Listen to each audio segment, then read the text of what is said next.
Bonjour chers Ivoiriens et Ivoiriennes. Aujourd'hui, ma vidéo se porte sur le Cameroun et leur chaîne qu'ils appellent Afrique Média.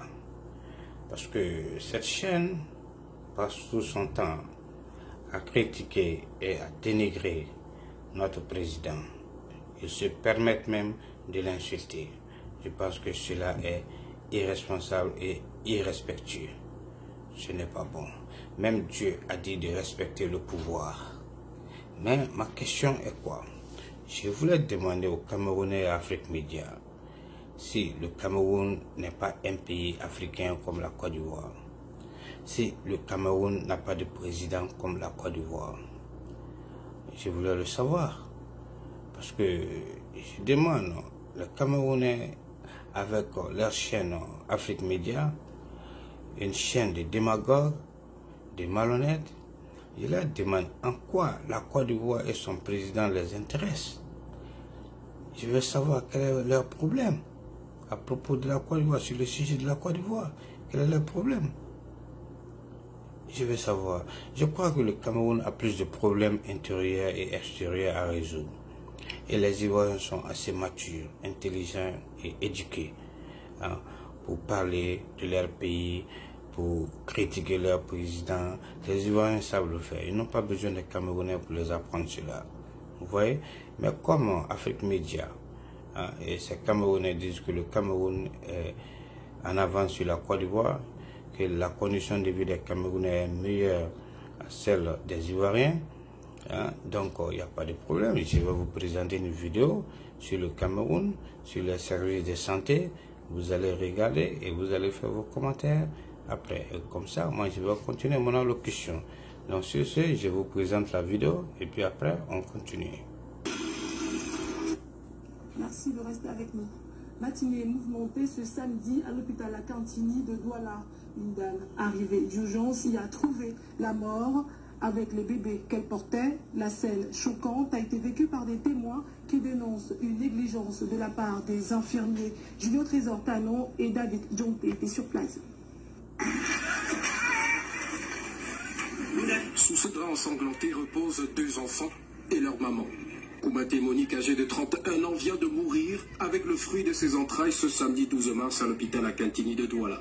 Venue après quelques contractions dans un taxi, cette dernière perd connaissance. Son beau-frère qui l'a amené raconte. Déclarée morte par les médecins, les enfants manquent d'air et commencent à donner les coups dans le ventre. C'est une course contre la montre qui commence. L'une des sœurs de Monique qui va décider d'ouvrir son ventre. Quand notre sœur a ouvert le ventre de l'enfant, sorti les deux fœtus, bon, c'est là où la gendarmerie, les forces de l'ordre ont commencé à venir, elles sont venues, ils ont trouvé l'obstacle là. Une scène que vivent impuissamment les malades et autres personnes venues à l'hôpital Akantini ce jour. La mère de Monique est sous le choc et n'en revient pas et avait 3 filles. C'était donc le 4e accouchement. Le procureur de la République est descendu sur les lieux. Une enquête a été ouverte. Le directeur général de l'hôpital d'Akantini a interpellé le morguier ainsi que l'un des infirmiers.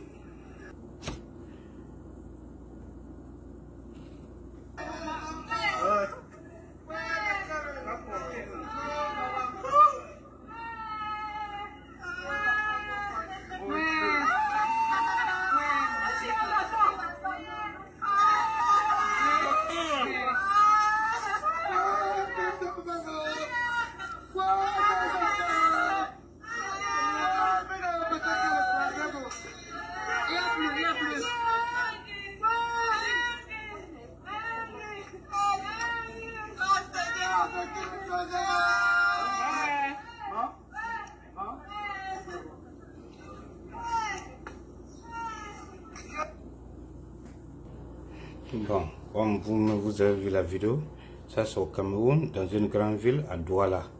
Vous voyez une femme enceinte, elle est enceinte des jumeaux, et elle arrive à l'hôpital, il n'y a pas de médecin, il n'y a pas de chirurgien pour la faire accoucher. Et elle est morte. Et maintenant, sa cousine, ou bien sa tante, elle a acheté une lame dans une boutique, une lame pour venir opérer la femme pour faire sortir les enfants. Et la femme est morte, les 2 bébés sont morts aussi. On l'a opéré avec une lame. Vous avez vu ça au 21e siècle, en ce 21e siècle. Dans quel pays africain vous avez vu ça? Faire accoucher une femme avec une lame. Ça, c'est pitoyable. Vous voyez? Et c'est ce pays qu'on veut comparer à la Côte d'Ivoire. Bon, c'est à vous de juger. Vous voyez? Donc, sur ce, je voulais dire à Afrique Média et à son consultant, un consultant qu'on appelle Bandakani. Ce gars-là, c'est un bon à rien, ce Bandakani. C'est un impoli, c'est un irresponsable. Hein? Donc, je veux leur dire à Africa Media et à Bandakani qu'ils peuvent dire ce qu'ils veulent à propos de la Côte d'Ivoire et du président Ouattara. Bon, ce qu'ils ignorent, c'est que le président Ouattara en a vu et entendu beaucoup. Donc, ce n'est pas ce média plein de contradictions, de malhonnêteté qui pourra l'ébranler. Non, je ne crois pas. Ouais. Donc, les journalistes et les consultants d'Afrique Média sont en service commandé dans un exercice d'intoxication. C'est ça le problème. Et toujours avec le président Ouattara comme cible principale. Cela est déplorable. C'est pas sérieux. Vous voyez? Ça, c'est de la malhonnêteté accompagnée de mauvaise foi. Ouais. Voilà.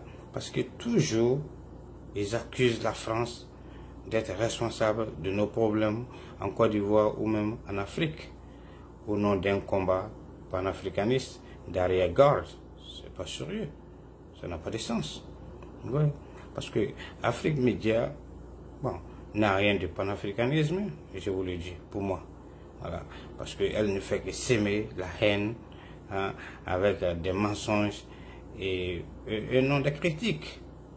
Ouais. Bon, je crois qu'elle doit chercher d'abord à connaître l'éthique. Vous voyez, l'éthique et la déontologie du journalisme. Cela est très très important. Parce que leur consultant Bandakani, et Afrique Média elle-même, je pense qu'ils doivent savoir que le Cameroun souffre. Parce que le Cameroun n'a pas de route. Le transport est impraticable. Il n'y a pas de route pétimée. Vous voyez, pas d'eau potable. La population est obligée de quitter la capitale, Douala et Yaoundé, pour marcher plus de 10-15 km pour aller chercher de l'eau. Et l'eau n'est même pas potable parce que c'est la couleur jaune.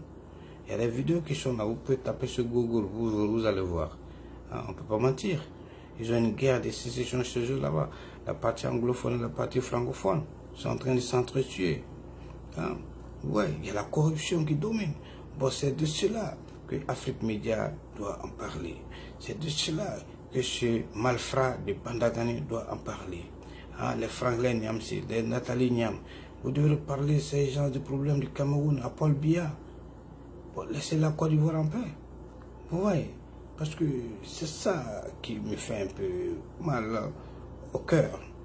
Parce que le président Paul Biya, il a plus de 30-40 ans, il est au pouvoir, alors que le président Ouattara, 9 ans seulement, mais regardez les réalisations qu'il a faites en Côte d'Ivoire. On ne peut pas les comparer à Paul Biya. Il n'y a pas de comparaison. Les deux pays n'ont même pas le même système. Oui. Donc, vous pouvez me dire le bilan de Paul Biya, dans ses 40 ans de pouvoir. Moi, j'ai dit que son bilan était médiocre. Très médiocre. Et Paul Biya, il fait la honte de l'Afrique. Il fait la honte de l'Afrique. Les Africains n'ont pas besoin de Paul Biya. Parce qu'il nous fait honte. Et cela est vraiment sérieux. Oui. Parce que si je demande à ces gens-là, à Bandakani, à Franklin Niamsi, à Nathalie Niam, etc., si je leur demande qu'aujourd'hui, est-ce que Paul Biya a ses facultés mentales de diriger le Cameroun à cet âge-là de 90-95 ans, ils peuvent me répondre. Alors, c'est à Paul Biya, vous devez dire qu'il est dictateur, affamé de pouvoir, assoiffé de pouvoir aussi. Il doit laisser le pouvoir maintenant à la nouvelle génération. Mais il ne le fait pas. Et vous n'en dites rien. C'est pas sérieux. Je regarde, mais je crois que Afrique Média et Bandakani et autres, vous devez respecter notre président. Car le président Ouattara est un stratège en politique. C'est un homme respecté par les Occidentaux. et même par le monde entier, le monde en général. Donc, en avant des règnes, le président Ouattara, hein, avec la Côte d'Ivoire, comment il a dirigé la Côte d'Ivoire? La Côte d'Ivoire a connu une croissance économique importante et impressionnante aussi. Et tout cela après une décennie de crises sociopolitiques. Mais et le Cameroun, sous le règne de Paul Biya pendant les 40 ans, il y avait la calme, il y avait la paix. Qu'est-ce qu'il a pu réaliser? Il n'y en a pas. Donc vous devrez vous taire. Hein? Afrique Média et Bandakani, Franklin Nyamsi, Nathalie Nyam, taisez-vous. Parce que le Cameroun n'est plus crédible aux yeux des Blancs, des Occidentaux. Parce que toutes les grandes institutions financières du monde refusent d'accorder du crédit au Cameroun. Parce que c'est la corruption. On leur donne de l'argent au lieu d'arranger le pays, d'aider la population, rendre la condition de vie agréable des populations. Ils prennent cet argent, ils vont en Europe, ils vont dilapider l'argent. Donc les Blancs ont décidé de ne plus leur donner de crédit. Vous voyez, c'est des bandes de voleurs réunis là-bas au Cameroun. Parce que l'Ivoirien aujourd'hui, l'Ivoirien même a pitié des Camerounais.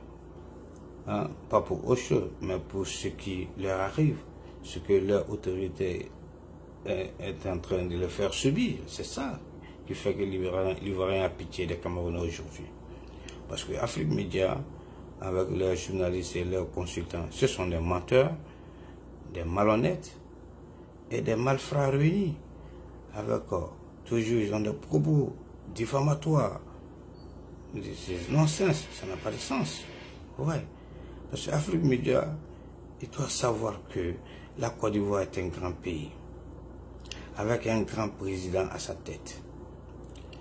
Que vous aimez le président Ouattara, vous ne l'aimez pas. Il faut savoir que ce monsieur est un bâtisseur. Et c'est un technocrate reconnu internationalement par son talent et par son intelligence. Vous voyez? Parce que à moins de 10 ans, il a transformé le visage de la Côte d'Ivoire. Donc je voulais dire à Afrique Média et à ces journalistes, à Bandakani, etc., ce malhonnête de Bandakani, je voulais leur dire d'arrêter leurs mensonges et leurs propos diffamatoires. Qu'ils aillent plus aider le Cameroun, leur Cameroun natal à relever sa tête. Parce que le Cameroun a plus besoin d'eux que la Côte d'Ivoire. Ok? Mais un appel aux Ivoiriens. Nous, Ivoiriens, nous devons respecter notre président d'abord. Nous devons respecter la Côte d'Ivoire même d'abord. Et nous devrons nous respecter entre nous. C'est dans ce sens-là que les autres pays et les citoyens des autres pays respecteront notre président, respecteront la Côte d'Ivoire. Et nous, même Ivoiriens, ils vont nous respecter. Vous voyez? Voilà. Parce qu'il faut balayer chez toi d'abord avant de dire que tu vas aller balayer chez ton voisin. C'est ça le problème. Donc, sur ce, je vous quitte. Que Dieu bénisse la Côte d'Ivoire, que Dieu bénisse les Ivoiriens, que Dieu nous épargne de cette maladie, le coronavirus, et que Dieu nous donne tous la santé. Ouais. Et que Dieu nous habite avec de bon esprit. Et que Dieu nous donne longue vie. Merci. On se prend pour une autre vidéo. Ok. Bye bye. On se quitte sur ce. Bye.